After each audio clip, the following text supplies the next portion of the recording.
Après cela, il y eut une fête des Juifs, et Jésus monta à Jérusalem. Or, il y a à Jérusalem, près de la porte des brebis, une piscine appelée en hébreu Beth-Tesda, qui est entourée de 5 portiques. Là se trouvait couché un grand nombre de malades, des aveugles, des impotents, des paralytiques, qui attendaient l'agitation de l'eau, car un ange descendait de temps en temps dans la piscine et mettait l'eau en mouvement. Et le premier qui descendait dans la piscine après que l'eau avait été agitée était guéri de quelque maladie qu'il fût atteint. Il y avait là un homme malade depuis 38 ans. Jésus, le voyant couché et sachant qu'il était malade depuis longtemps, lui dit « Veux-tu être guéri ?»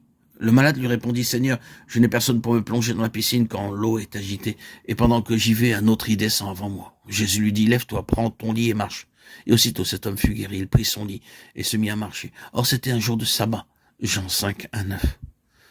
Dans ce récit de l'homme impotent, le cœur de la question se trouve au verset 5. Il y avait là un homme qui était malade depuis 38 ans.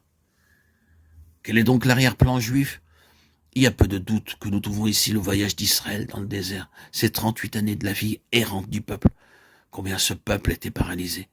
Il aurait pu faire ce voyage d'Égypte en 11 jours, mais il lui fallait 38 ans, et durant tout ce temps, les Israélites ne firent réellement aucun progrès.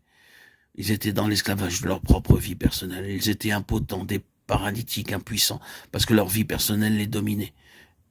Il n'est pas nécessaire que je vous rappelle combien la vie de leurs moi les gouvernait dans le désert. Ils ne considéraient rien à la lumière des intérêts et de la satisfaction de Dieu. Ils regardaient tout à la lumière de leur propre intérêt. Tous leurs murmures et toute leur rébellion se manifestaient parce qu'ils n'avaient pas ce qu'ils désiraient.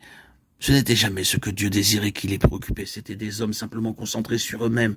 Leur vie du moi était leur lit. Et ils n'étaient que des paralytiques couchés sur ce lit.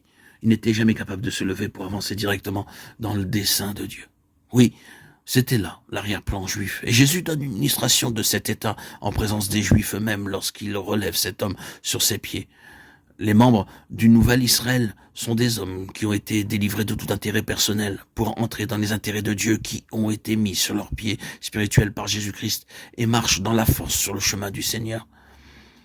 Ne pensons-nous pas qu'il est très significatif de voir que le premier miracle qui fut fait après le jour de la Pentecôte fut la guérison d'un homme impotent couché à la porte du temple de Jérusalem.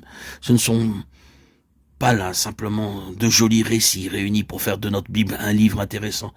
Dieu sait ce qu'il fait lorsqu'il fait le premier miracle de l'ère chrétienne, la guérison d'un paralytique impotent. Il déclare que les membres de ce nouvel Israël sont des hommes délivrés de cette impotence et mis sur leurs pieds spirituellement. Il y a beaucoup de chrétiens paralysés. Ils ne peuvent pas marcher sur leurs propres pieds et les autres ne peuvent pas les relever. Si l'on essaie de les redresser, ils font 1 ou 2 pas et retombent de nouveau. Il y en a beaucoup qui sont dans cet état et l'on peut passer sa vie à essayer de les remettre sur leurs pieds. Qu'est-ce donc qui ronge en eux leur vie même ? Qu'est-ce qui les rend si impuissants, qui les paralyse de manière à ce qu'ils ne puissent marcher ? C'est qu'ils sont concentrés sur eux-mêmes.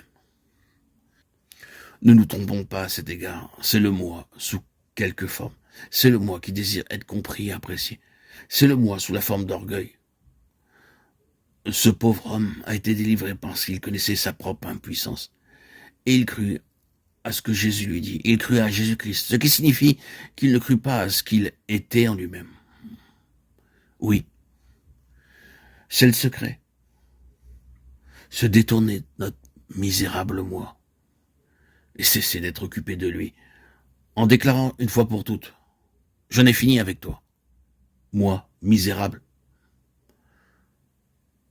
je m'abandonne à Jésus-Christ. Je fais ce grand pas de consécration. Jésus ne laissera jamais tomber ce croyant-là.